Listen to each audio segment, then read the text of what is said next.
তো রক্তপাত করে কারু ক্ষেত্রে কিছু লাভ হয় না। সবশেষে টেবিলে বসে এই পৃথিবীতে যত আলোচনা হয়েছে,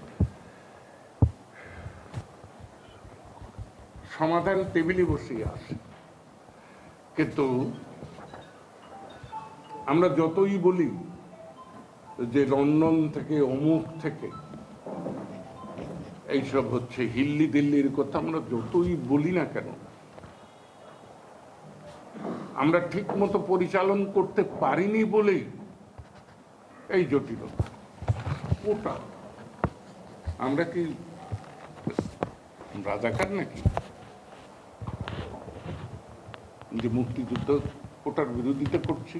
না, মুক্তিযুদ্ধ কোটার আজকের প্রেক্ষাপটে কতখানি গুরুত্ব আছে আমি যদি বলি, কায়েমের স্বার্থবাদ এই কোটা মুক্তিযোদ্ধার নামে অর্থ লুটপাটের একটা কায়দা করেছে, এবং আজকে 54-55 হাজার জাল মুক্তিযোদ্ধার খবর আমরা পাচ্ছি। আমি একদিন এক জায়গায় বলেছিলাম যে 71-এ ষোড়শ বাহিনী হয়েছিল, তোমরা জানো কিনা, খেয়াল আছে কিনা আমি জানি না। 16ই ডিসেম্বর মুক্ত বাংলাদেশে অস্ত্র নিয়ে খুব হইচই যারা করছিল, বিশেষ করে ঢাকা শহরে, তাদেরকে আমরা ষোড়শ বাহিনী বলতাম। তো আমি ব্যঙ্গ করে বলতেছিলাম মুক্তিযোদ্ধা সংসদীয় কমিটির সভায় যে এখন একটা সপ্তদশ বাহিনী হয়েছে, অর্থাৎ 2017 সালে যাদেরকে সুযোগ দেওয়া হয়েছে তারা মুক্তিযোদ্ধা হয়েছে, এবং এদেরকে আমি কোনোদিন মুক্তিযোদ্ধা হিসেবে জানি না, বরঞ্চ অনেকের সঙ্গে রাজাকার সংশ্লিষ্টতার কথা আমি জানি। এই টাঙ্গাইলে অনেক বড় নেতা আছেন যারা মুক্তিযোদ্ধা নন, কিন্তু তাই মুক্তিযুদ্ধ কোটা নিয়ে যে জটিলতা, পিতার সম্পদ পুত্র পাবে, কিন্তু ইসলামের ইতিহাসে মজুম মিরাজ বলে একটা শব্দ আছে, আইয়ুব খাঁ যেটা 1962 সালে বাতিল করে দিয়েছিলেন, যে দাদার বর্তমানে পিতার মৃত্যু হলে দাদার সম্পত্তি পাবে না। ইসলামেই যেখানে বলছে দাদার সম্পত্তি পাবে না, সেখানে আমরা মুক্তিযোদ্ধার নাতনি নাতনিদেরকে নিয়ে এত আহাজারি করছি কেন আমি ঠিক বুঝি না। হ্যাঁ, স্মারক হিসাবে, প্রতীক হিসাবে, মহান স্বাধীনতা যুদ্ধের প্রতি সম্মান এবং স্বীকৃতি হিসেবে একটা টোকেন থাকতে পারে, 5 থেকে 10 ভাগ, সেটা আলোচনার মাধ্যমে হতে পারে। তো সেটা না করে এখানে একটা ষড়যন্ত্র আমি মনে করি। এক একটা ব্যাপার এক এক রকম ঘটে। আমি মনে করি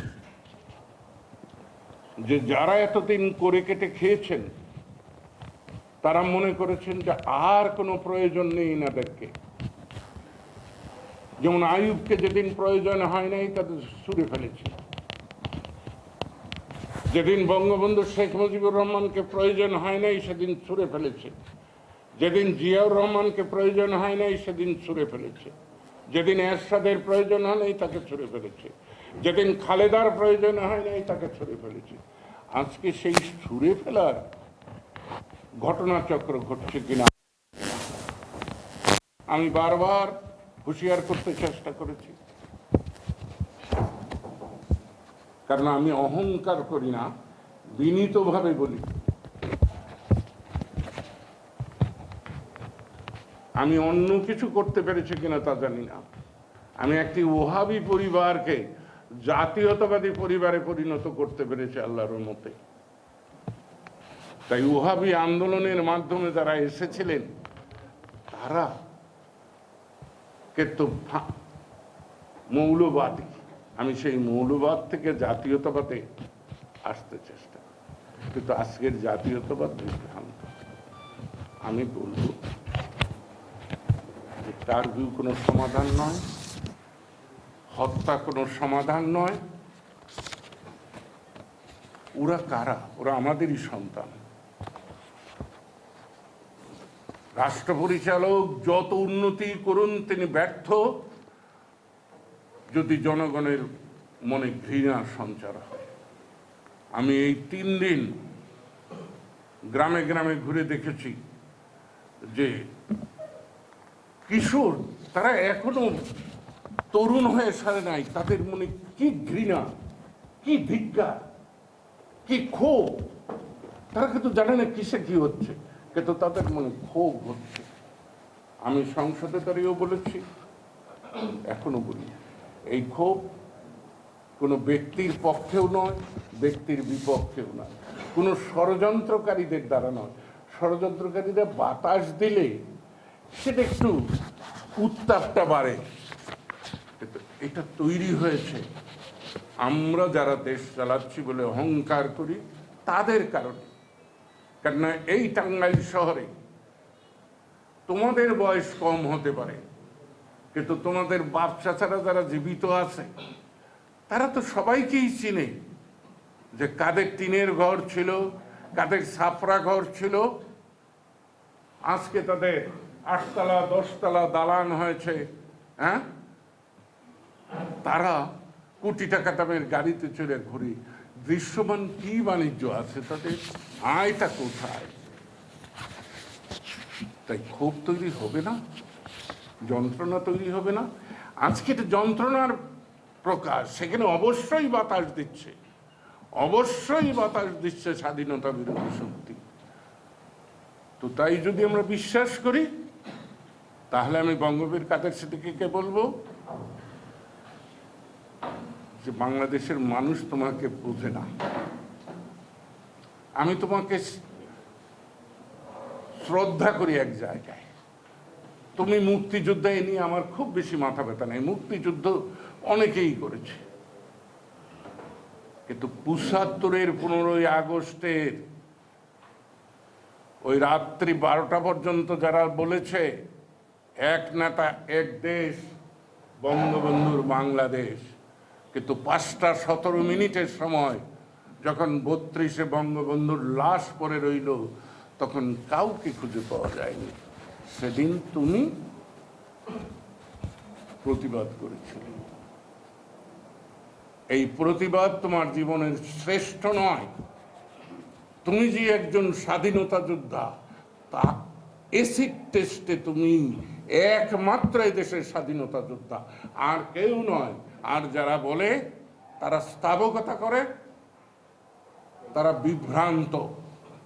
তাই আজও তুমি এগিয়ে যাও, আমি তোমাকে সহযোগিতা করব, কিন্তু কারো বিরুদ্ধে আমাদের বিদ্বেষ নাই। এবং আমরা কিন্তু জানি যারা আন্দোলন করে, এই তরুণদের আন্দোলন না, যারা জাতীয় আন্দোলন করে, তারা রাষ্ট্র ক্ষমতায় ছিল 20-22 বছর, তারা করেছে কি? জনগণও তাদেরকে চিনে। তাদের ডাকে কিন্তু এই আন্দোলনে কোনোদিন আসে নাই, কিন্তু আজকে এই তরুণদের ডাকে এসেছে। আর আমি একেবারে প্রধানমন্ত্রীকে বলবো, এনএসএফ আইয়ুবকে রক্ষা করতে পারেন,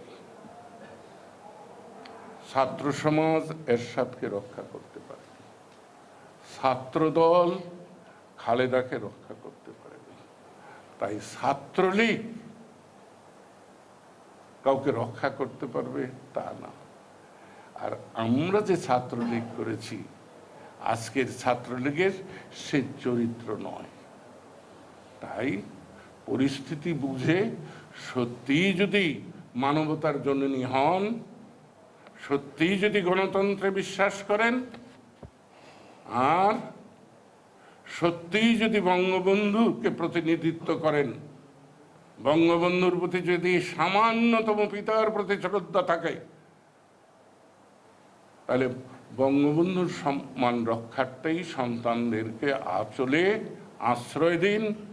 যারা নিহত হয়েছে, যেভাবে নিহত হয়েছে তার বিচার করুন, কমিশন গঠন করুন, ক্ষতিপূরণ দিন, এবং সংসদ ডেকে বা সুপ্রিম কোর্ট যে কোনো সময় বসে, ভারতীয় সুপ্রিম কোর্ট রাত্রি 1টায় বসার ইতিহাস আছে, সুপ্রিম কোর্ট যে কোনো সময় বসতে পারে, বসে এটার সমাধান করবে। নাহলে অবশ্যই ষড়যন্ত্রকারীরা এখানে হাজিবাড়িতে আগুন লাগবে সেই হলকে খেতে চাইবেই তো। তাই আর রক্তাক্ত নয়, আমাদের সব কিছু কিন্তু যা আপনি করেছেন, মেট্রো রেল ধ্বংস হয়ে গেছে কালকে, বহুত কিছু কিন্তু ইতিমধ্যে ধ্বংস হয়ে গেছে। অতএব শুভবুদ্ধির উদয় হোক সবার। আমি তরুণদেরকেও বলবো, যদি সঙ্গত আচরণ সরকার করে, রাষ্ট্র করে, সেটা মেনে নিয়ে শান্তির পথে, সৌহার্দ্যের পথে, ভালোবাসার পথে এগিয়ে চলো।